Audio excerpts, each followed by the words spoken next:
coast to coast, from city to city, from morning till night, the truth will go out.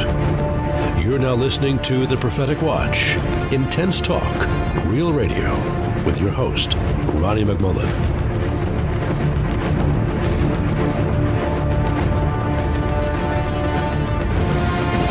Wake up, America! It's Wednesday. Ronnie McMullen here with you on The Prophetic Watch. How you doing? It is Wednesday, middle of the week, and special guest Greg Szymanski, wonderful man, the Leo Wanta story. You need to hang on and listen to this. I thank you so much for listening. I thank you for being a part, and for the past 2 months or so that we've had the major struggles and the headwinds. I thank you for being there. I thank you so much for being there. And for those of you that are giving me the hate mail, I love you guys. I love you guys. You need to read your word just a little bit more. Thank you so much. I'm excited for this show. It's a powerful show. Greg Szymanski, a wonderful man, investigative reporter, and we'll be with you here in just a second. But I want to let you know what is going on. Here we have 9/11 comes around, and gold is manipulated to drop, and silver drops. I believe that we're in for a big financial crunch here real quick. That's what I'm believing. Get ready, get prepared, do what you got to do. I'm going to go forth, and our guest is Greg Szymanski. He's a wonderful investigative reporter, been around for quite some time, arcticbeacon.com, and this is the Leo Wanta story. Greg, welcome to the Prophetic Watch. Good to have you back. It's good to have you on. Good. Yeah, it's good to be back, really. Let me pick up the story here. We're at the $27.5 trillion man. He's Leo Wanta. And you were telling the story how he's very involved in key play of a lot of finances that the New World Order want to do with what they want to do with. They don't want it to go back into the economy, and we see that the economy right now is very much tanking. If this money was to go back into the economy, it would actually buy us some time and keep us on the afloat. Wouldn't that be correct? Oh, exactly. And it's you see, the point is, Leo understood and understands even better today what's really going on behind the scenes, and he realizes that the use of this money for its intent and purposes. See, let's be very clear about what this money is about.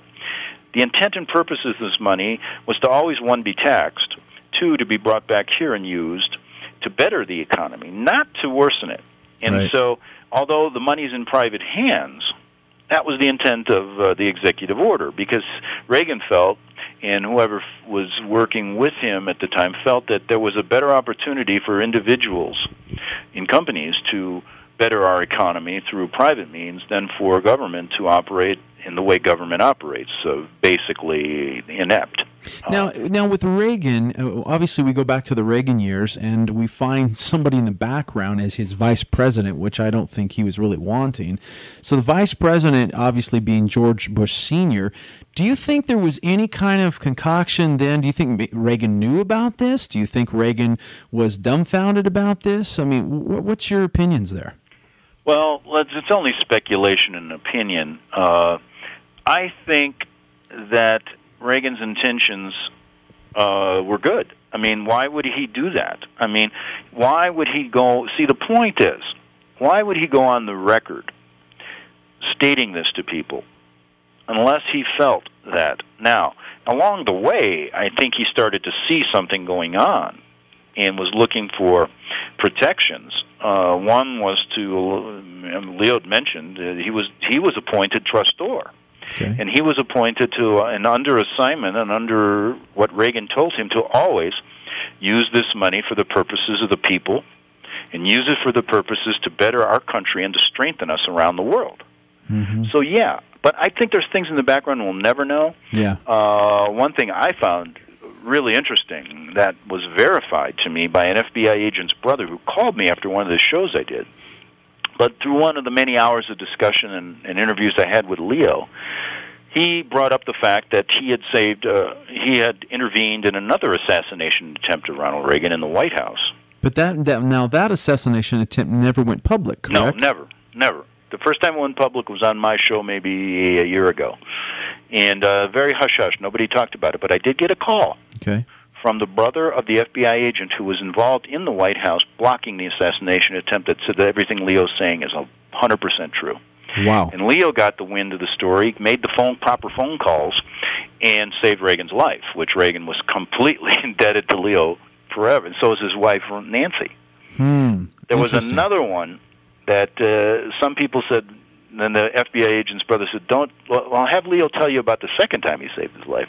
And Leo said, I'll save that for another time. So you think there was another assassination attempt? Yeah. But and another one that didn't go public. Right. So a lot of things were going on behind the scenes that we don't, but speculation tells me that they wanted Reagan out of the picture for some reason. And the Hinckley thing, and then the Alzheimer's is very suspicious. Well, because that's kind of weird too. Because all of a sudden he's sicker than dog, and I mean, it seems to me, and again, maybe I'm off here or speculation, but it seems his Alzheimer's picked up at such a rapid rate that he literally went into childhood memories and everything else very quickly. Well, there's two things to remember with these people. There's downright killers. And they work with an organization that's basically higher than a higher level spiritual organization, along with operatives that cross over every intelligence agency. The CIA, the Mossad, the KGB, they all work together, and they're all used for the same purpose, just different ways. Now, the two things I remember is a friend of mine who writes heavily about the Vatican influence. He's had threats. He's had one poison attempt on his life, and through that, they didn't give him enough arsenic at a restaurant he went to. So he stumbled home instead of going into the hospital because he says this: never, and this is advice for anybody that gets serious about covering the Vatican or stories like this, never go to a hospital after you've been assaulted by them because you'll never get out. Something will happen to you there. So you got to know how these people work. When they tried to kill my friend, and he's been an avid researcher and a patriot and a true Christian, you got to know these guys are serious, and that's how they operate. Now, does he? Did that scare him and back him up, or did that just give him more oomph to keep going and do what he does? Well, that gives him more courage because. Put it this way. He says it to me this way. He says, listen, you know something? We must fight these people to the end because we'll die anyway. They'll kill you anyway. And the only way to solve this problem is to meet them head on and never give in. Well, a friend of mine had an attempt on his life in Oregon, and he had a car that tried to run him down. And I told him, I said, well, he says, I was talking about a story about the New World Order and had some names and so on and so forth.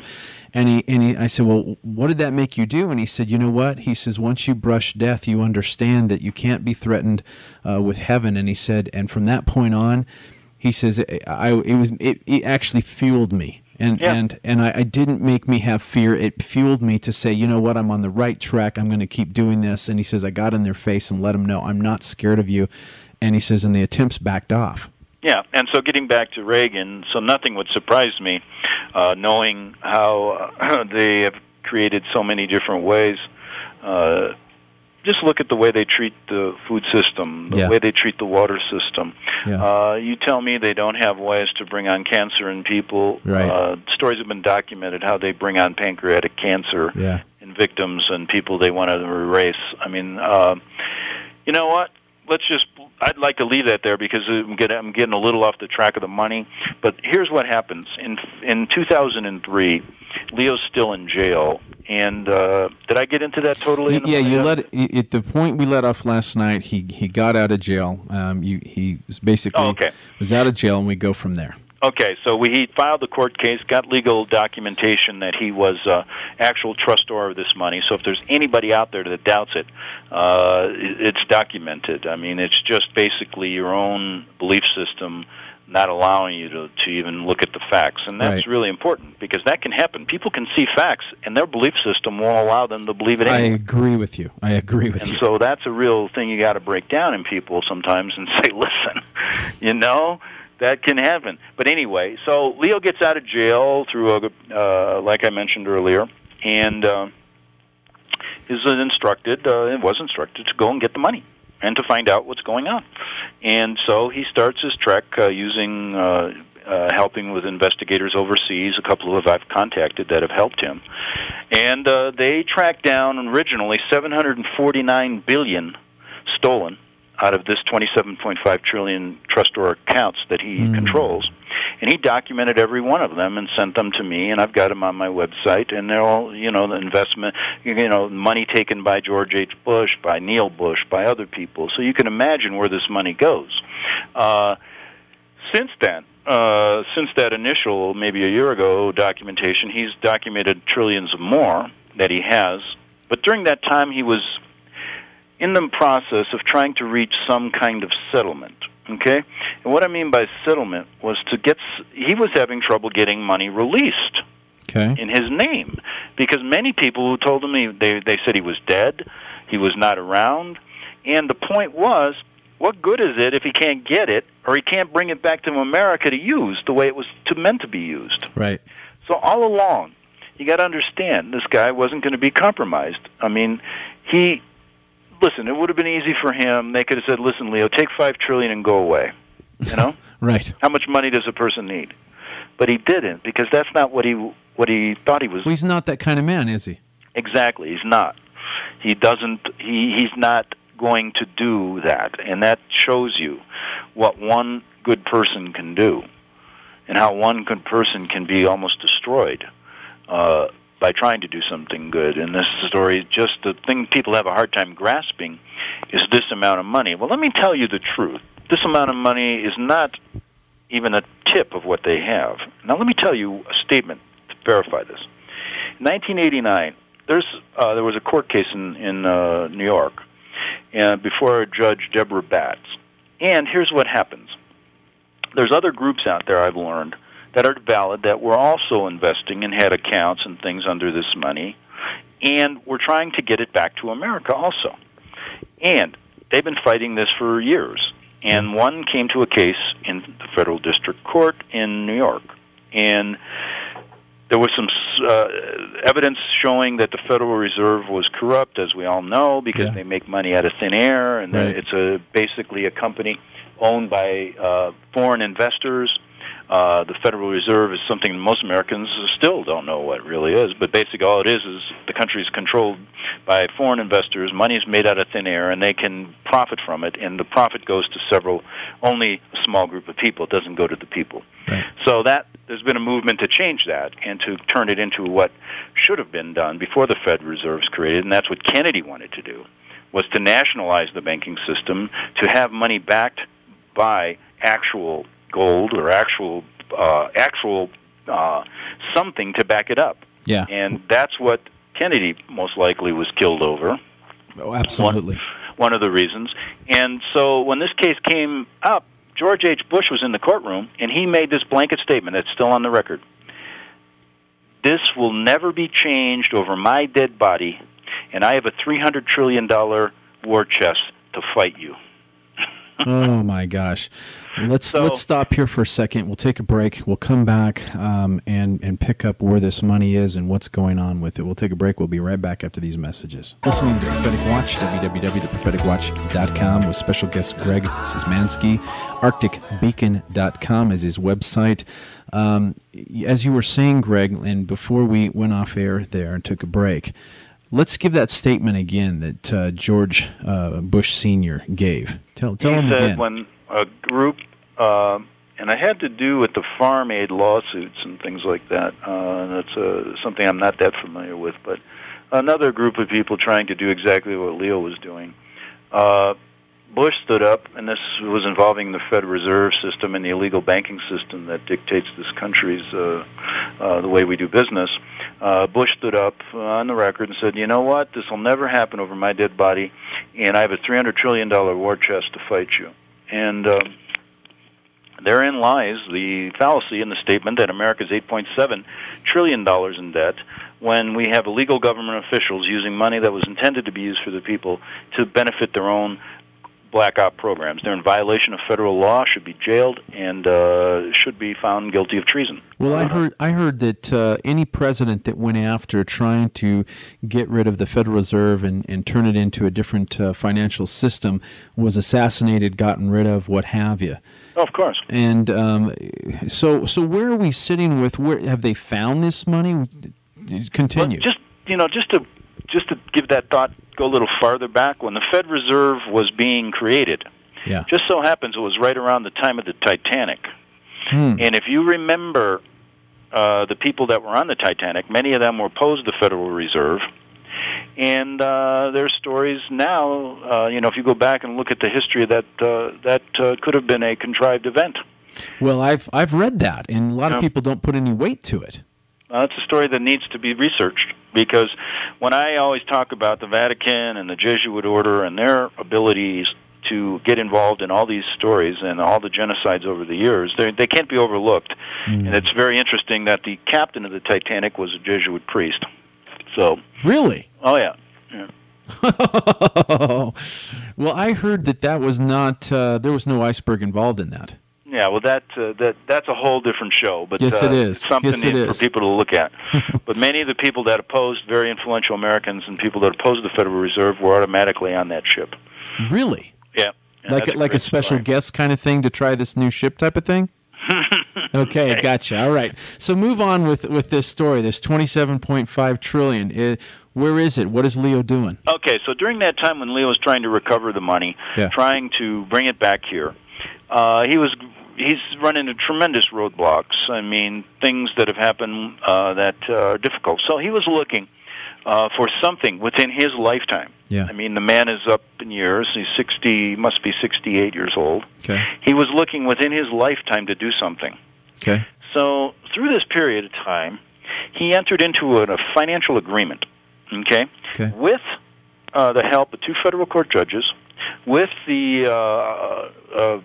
involvement of 2 huge law firms in New York and Georgia, representing banks and accounts and probably U.S. authorities behind all the shenanigans going on. Yeah.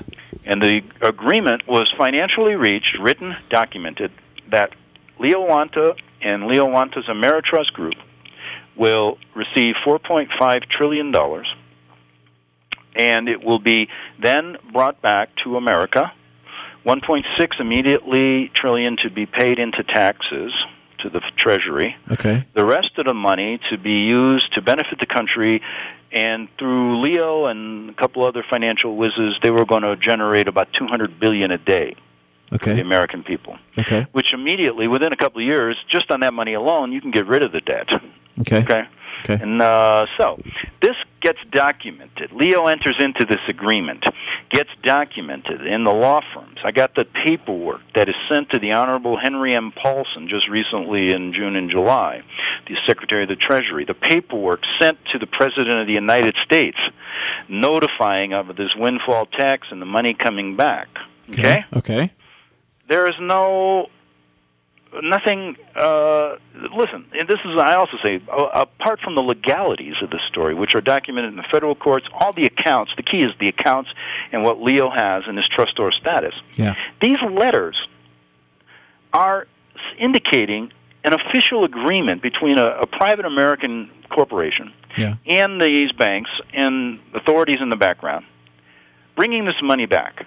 Now, if anyone in your right mind knows the implications if Leo Wanta is lying, what are the implications? They're federal felony charges of fraud, of misrepresentation to United States officials, including presidents and secretaries of Treasury. You just don't go around saying, "Hey, we got an agreement for 4.5T, and this is what we're doing. Right. I want to notify you that."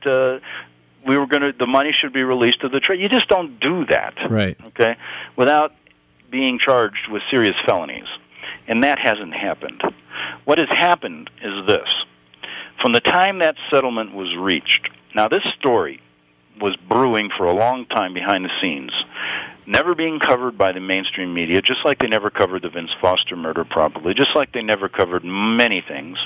And the reason is they knew that the money was being used, and perhaps even being used to help the mainstream media. Who knows? Okay. But they knew that the trail of this story goes deep to the New World Order, goes deep into the plans, goes deep into bringing back our country to health, and they don't want it. Now, no mainstream media has ever touched it, and if they have, they did it in years past by discrediting Leo. Or perverted it, correct. No congressman or senator or anybody in the executive order, including the executive branch, judicial branch outside of the judges that have gone on the record, have commented on it, and I've documented that because I've tried to call them all. Okay. Or have people trying. So they know about it, but they won't talk about it. They won't talk about it. Now, listen, let me tell you something. What does that indicate? Here's what it indicates. Senator Grassley, head of the Finance Committee in the Senate, he knows about this story. He knows full well exactly every bit about it. Even to the fact where Leo said, when you call him, tell him that we were, remember 10 years ago when we were good friends? He knows Leo. He knows him. Do you know he will not call back?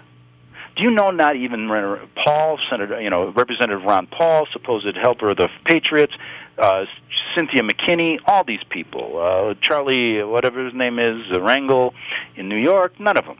Because they're all corrupt. Wow. And if they're not corrupt by knowing, they're corrupt by not investigating and coming out and looking at it. Do you think maybe they're fearful of touching this because of their own life? Well, you know something? Then they shouldn't be there. Well, I mean... fearful for touching it for your own life is not what that is not... that's not a part of the story. That's not the story. The story is, do you know about the money that's going to help millions of people? It's going to maybe help end the war. Maybe, all this money, there's much more of it. Why are we allowing it to be used to kill our own American people? You know what, Senator?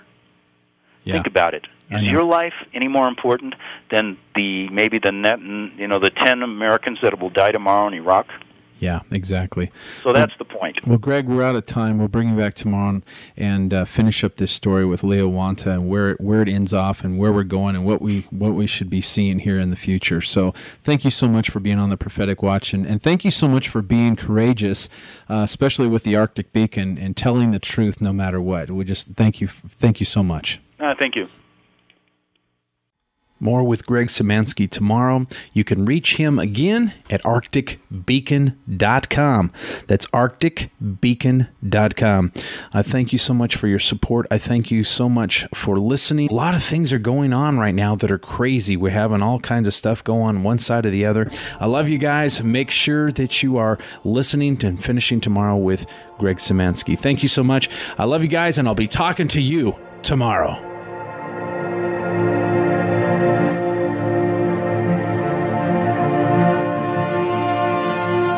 You've been listening to America's Man of Truth, Ronnie McMullen, on the Prophetic Watch. If you'd like to contact Ronnie, you can email him at prowatch@gpcom.net or call the ministry at 308-882-7773.